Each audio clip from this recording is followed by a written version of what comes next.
I am an author. I say that without apology, without hesitation, and without a qualifier. That's not how I found myself a few months back. I was having a conversation with a colleague and I said, I'm authoring a book. Well, just writing a chapter. Just rolled off my tongue so easily. But with that slip of language, I took away my joy in that moment. And I had to ask myself, why did I diminish my value? Why did I diminish the success that I was experiencing? With that one word, just. Now I'm one of those people that once I get something in my head, I can't get it out. It's kind of like that idea when you're gonna buy a car. You're like, you know what? I'm gonna buy a black Jeep Cherokee. And then what happens? Everywhere you turn, there's a black Jeep Cherokee. It's in the parking lot. It's parked next to you at work. It's on the drive. You see thousands of them. Are there more Jeep Cherokees on the road? No. But your focus changes. And when your focus changes, your perspective changes. And so I began to listen to conversations. And I began to listen to that word, just. And here's what I found. I heard it over and over and over again. I'm just on the JV team. I'm just a mom. I'm just a solopreneur. I'm just writing a chapter. I'm just lucky. I heard it again and again. And more often than not, I heard it from women. Smart, accomplished women who are diminishing their value, their work, and their worth with that one word, just. And we have a lot of research that tells us, and there's the research that, I won't read all that to you, and it's in that. But we have research that says that women, more often than men, do this. We talk less about our success. We don't step into that space. And I had to begin to ask myself, why? Why is it that it's easier for you to step back than it is to step up? Why is it easier for you to qualify your accomplishments? We see some of the research here that tells us why, right? This phenomenon of tall poppy syndrome. How many of you are familiar with that? Where individuals are resented and undermined because of their success. Research tells us that disproportionately affects us as women. We can see that men, and I believe it was Angie that talked about this a little bit yesterday, men will give themselves a much higher performance rating, 61 out of 100 they say. Women, we say, we're 46 out of 100. We're about average, right? We're about there. When in fact we have the exact same levels of performance. Here's what I would say.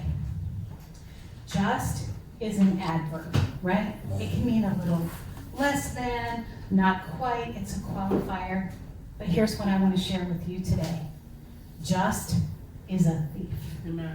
Yes. It will steal your courage. It will steal, as you've seen that picture, that little girl. We talked about that. That little girl who had all these hopes and dreams and just begins to steal that away from us. You know, as I started down this path of asking these questions, I started having conversations with women about this very topic. Why do we just ourselves? Why do we minimize what we are achieving? And in these conversations and in my own self-reflection, here's what I found. It doesn't happen all at once. It happens over time. It's those cues we get. Don't be, you're too much. You're too loud. You need to be seen, not heard. We hear those messages. Now, I was an extremely boisterous, bold, talkative, loud child. That's who I was. And what happened over time was I was told, you need to be quieter. I remember my mother saying, MeChelle, do not laugh like that. It is not ladylike and it is not attractive. But I wasn't always not afraid to be boisterous and be bold. In fact, yep, that's me. In 1975, and yes, that is still my patch that I am so proud of, I was the county top Girl Scout cookie salesperson. My goodness, I was bold to do that, right? And you know what? When I was in the 4th grade, I actually organized my first grassroots protest. We protested the Department of Transportation in our small town because they decided that they were going to pave our brick street. Now, if you know anything about kickball and brick streets, when you got a brick street and you know just where to aim that ball, it's perfect. But they were going to pave our street. I can only imagine now, looking back, what that Department of Transportation person thought as he was in that little, machine going through paving the street with these small children, me being the oldest of them in the 4th grade, with our signs we had made out of cardboard boxes that said stop, and we were just marching along, right? What he must have thought. But that boisterous, that young woman who was so sure of what she wanted to do, that slowly began to chip away. And so I want to talk with you today about a few things that I have done to help to create courage for myself and hopefully to create courage for others as we think about how we step into courage as leaders. I'm going to talk about 4 different aspects of leadership with you and courage. So here's the first one. When I want to be clear that I have not throughout my career been this timid, shy person. For those of you who know me, you know that's not the case. That I am out there and I am bold and I do share my ideas and my thoughts and my opinions. And I call back to that young woman who stood on the street with her signs or knocked on people's doors. Because back in the day, we didn't have an app to sell Girl Scout cookies, by the way. No. We did it the old-fashioned way. Ding dong, hi. Would you like to buy this $2.50? Okay, now I'm aging myself with $6, right? Box of cookies, right? But I call back to her. In 2018, I made the bold decision to run for office. Now, I have to tell you, when we talk about just doing something, you don't just run for office. You have to show up, stand up, and be ready every single day. And so I call back to that person. So here I am, it's 2018, we're getting ready to kick off the campaign. We're having it at the local town hall. There are 150 people sitting in that room waiting for me to come out and be introduced as their candidate for state representative. And there is one trash-talking voice that comes along for the ride. Wow. And that voice starts saying to me, who do you think you are? Do you think you are qualified to run for office? You are going to embarrass yourself and your family. And that's the voice that decided to invite itself to my campaign kickoff. And so at that point, I had to pull out one of the tools from my toolbox and said, oh no, not today, trash talker. You need to help yourself out the door. So I went out into the parking lot. Coincidentally, my son's pulling up about the time in order to see how this happened. I go out into the parking lot, put my earbuds in, I put on my empowerment music. We'll talk about that in a few minutes. And I get into my pose. Feet shoulder width apart. I put my hands on my hips. Then I raise my hands in the air and I say, you got this, you've got this, you've got this. And then I walked in, I was introduced, and I opened my campaign. I use my power pose all throughout that campaign. I did it every time I got ready to take the stage. And to this day, I still do that.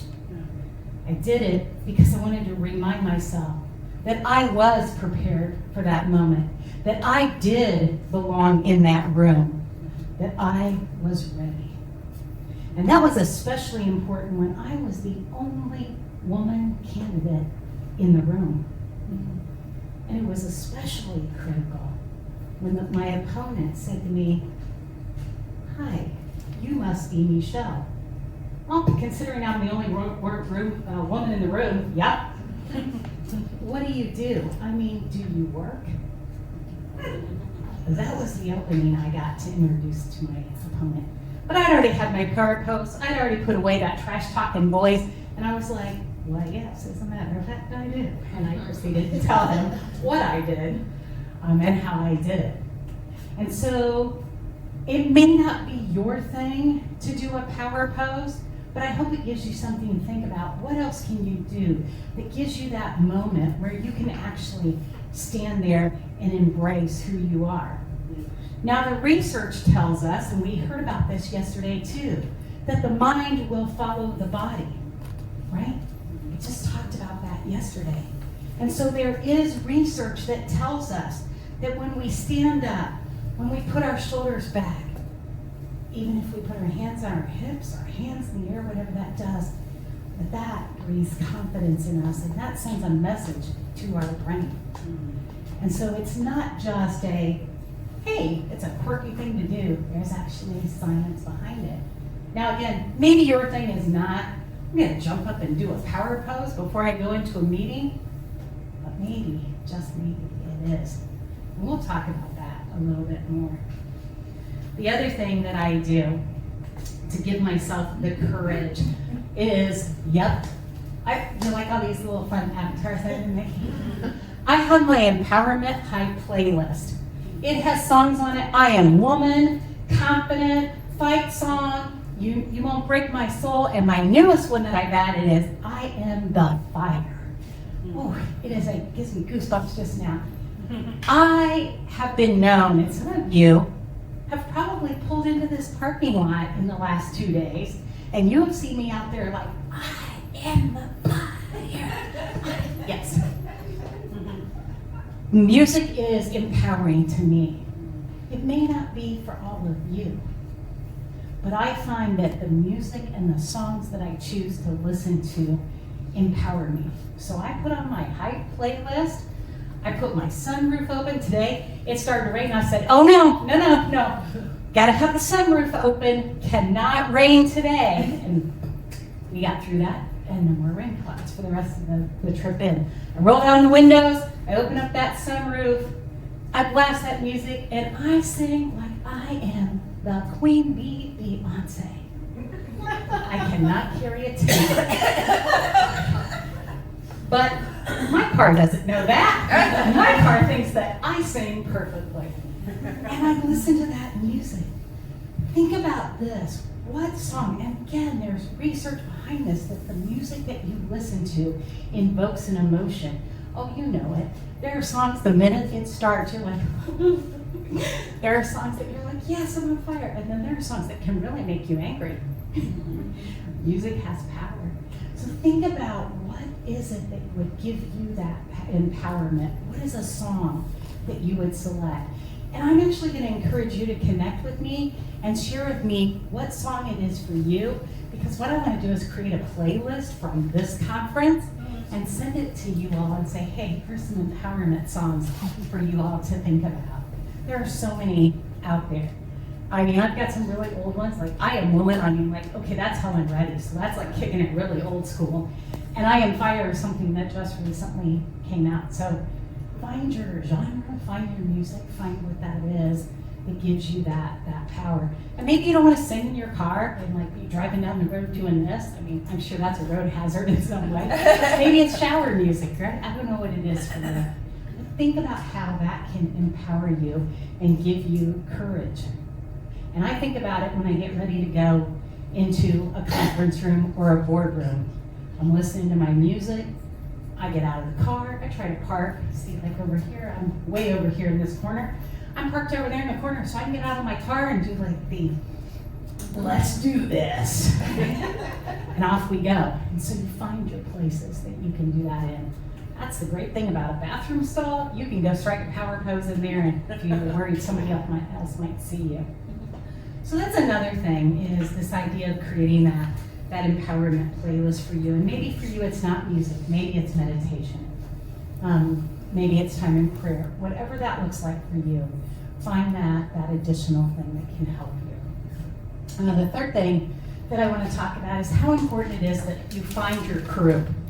McKinsey and Company talked about women in the workplace, highlights how formal and informal networks, what we have right here, right? Our VIP-centered women. It helps us stay in leadership pipelines. It helps us to negotiate more effectively as women, and it gives us a greater sense of empowerment. Finding your tribe, finding your crew is so critically important to success. I have in my house, my kids started this tradition several years ago. Every year they give me a silhouette of a woman that they know that I find empowering to me. There are women throughout history who have made a difference in this world. And there are these beautiful silhouettes. You don't actually have the face, you just have the silhouette of the person and the name of the person on it. It's people like Shirley Chisholm, the first African-American woman to run for president of the United States. It's Amelia Earhart. It's different women. It's Maya Angelou. It's women throughout history. For me personally, everyone has different women, right? So it's those women, and they are on my wall next to the side of my bed. I roll out of bed every morning. I look at them. They are actually, as a title that goes with it that I probably won't say in this room today, but they are the bad babes. We'll go with that. And so I roll out of bed, I look at them, and I literally say every morning, "Good morning, bad babes. Let's do this," right? Here's why I talk about finding your crew. What does that have to do with this? One, they are the women who have inspired me throughout history. They are women who have changed the world. Women who were not necessarily in their first few years changing the world, but they changed the world. And why I bring that up and that story and talk about finding your crew, when I turned 60, I'm not afraid to say I'm over 60. When I turned 60 a few years ago, my family had a surprise birthday party, and my best friend gave me a gift. I opened the gift, and it was a silhouette of me with my name on it. Aww. Identical to the silhouette of the other women on my list. Wow. It took my breath away. What? And my friend Patty said to me, "Mish, when I look at you, I see a bad babe." And I want you to know that your story has been my survival guide. Wow. You don't know who you need in your crew, and you don't know what part of your crew needs you. Amen. Right? Amen. Wow. I was speechless in that moment.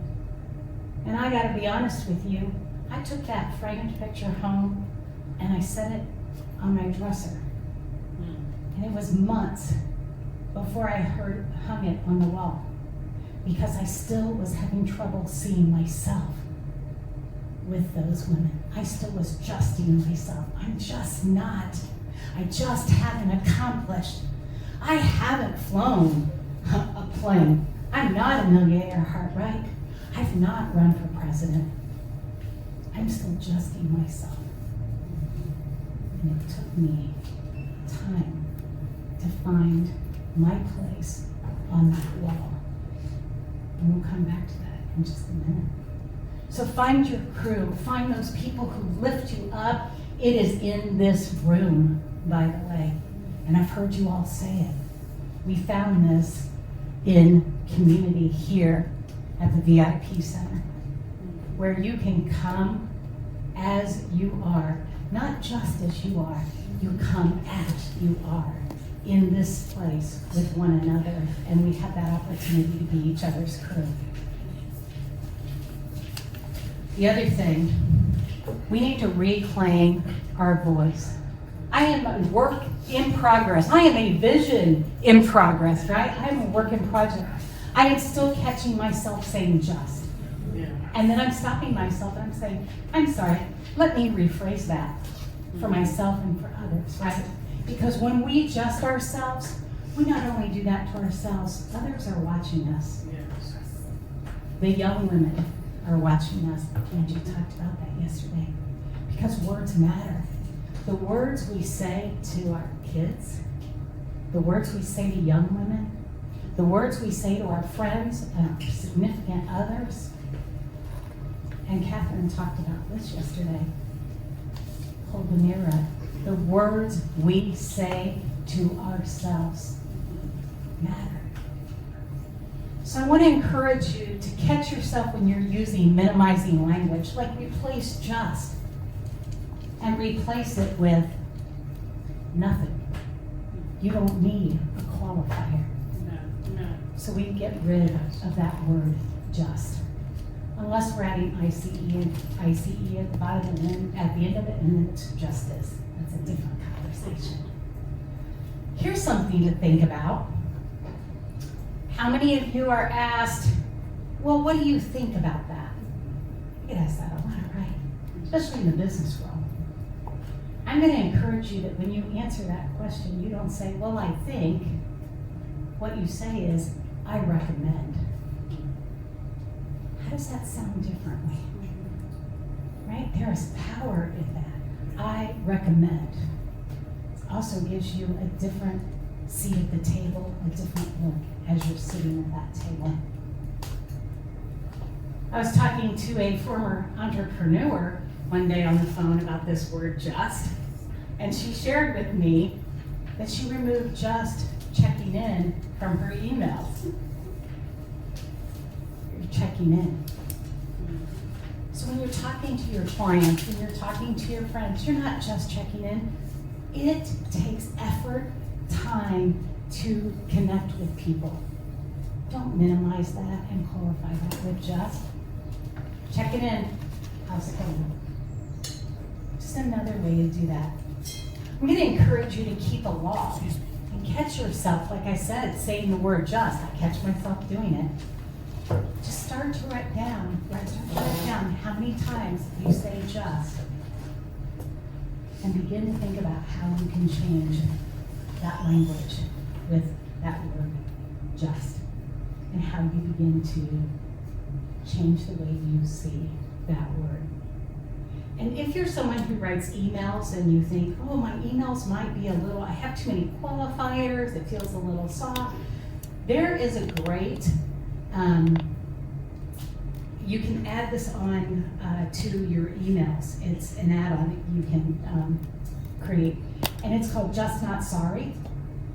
And it'll look at your emails and it will highlight words where you might have put a qualifier in or apologize for something that's not your fault or something you didn't need to apologize for. And it will help you change your language in your email. So a great tip to have. That's the other thing that I try to do. I try to help people stop saying sorry. I was in the grocery store the other day. I'm waiting my turn. I'm not being impatient. You know, there are days I'd be like, let's go. Pick out a vegetable. How hard is it? It's the same ones. It's been the same ones for 40 years. Let's go. Right? Once in a while that could be me. I'm very calm. I'm watching the person's like they're debating. I think they're debating on by the generic brand, by the Kroger brand, by the Del Monte brand. We had a moment with, our financial advisor who was like, hey, figure out how to make your groceries spend better, right? This person's looking, they figure out what they want, they turn around, I'm standing there, I'm waiting, so I'm gonna get my Kroger brand vegetable. And then she said, I'm so sorry. I took that moment to say, what are you sorry for? She said, I was in your way. I said, actually, you were buying groceries, I'm waiting to buy groceries. don't apologize for taking space. That's good. It's more important that we help others to feel secure in taking the space that they take. So that's, I think, an important part to start to think about your language and how you use your language. So we're going to stop saying, I'm just, as one of the things that we want to stop doing, right? And so here's what I want to talk to you about. Again, when you say I'm just, you're downplaying your own value, but you're also giving others permission to downplay their value. And as leaders, and especially as women leaders, we have to be bold. We have to step into that space. We have to be prepared, more prepared than ever before. Because this is the other thing, when people say, oh, you're just lucky. You're prepared and ready. So when the moment comes, you can step into the moment. And it is so magical because you are prepared, you are ready to say yes, that other people see it as luck. It's not luck. It is you being prepared for that moment in time. And so when people say, you're just lucky, it's not about luck. So again, I'm asking you to become more self-aware of how you use the word just. So I'd like you to repeat something after me. I'm just a leader. Say that again. I'm just a leader. Now I'd like you to say, I am a leader. I am a leader. Did that sound different? Yes. Did it feel different? Yes. Right? There is power in getting rid of the word just and in not having that contraction. Here's what I want to ask you to do. I'd like to ask you, if you can, to rise to your feet.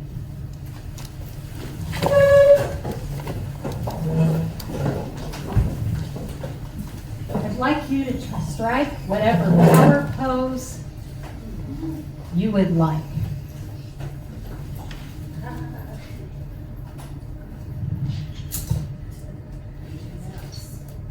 Once you get in that power pose, here's what I want you to say. I am, and you can fill in what that is. I am powerful. Yes, I am powerful. I am brilliant. I am gifted. Whatever it is for you, I want you to strike that power pose, and on the count of 3, I want you to shout out what you are. 1, 2, 3. I am powerful. I want to hear it again. I am powerful. Again. I am brilliant. How did that feel? Good. As you step into today, as you step into tomorrow, and as you continue to step into the destiny and what you have called to do, I want you to remember, you are not just anything. You are everything.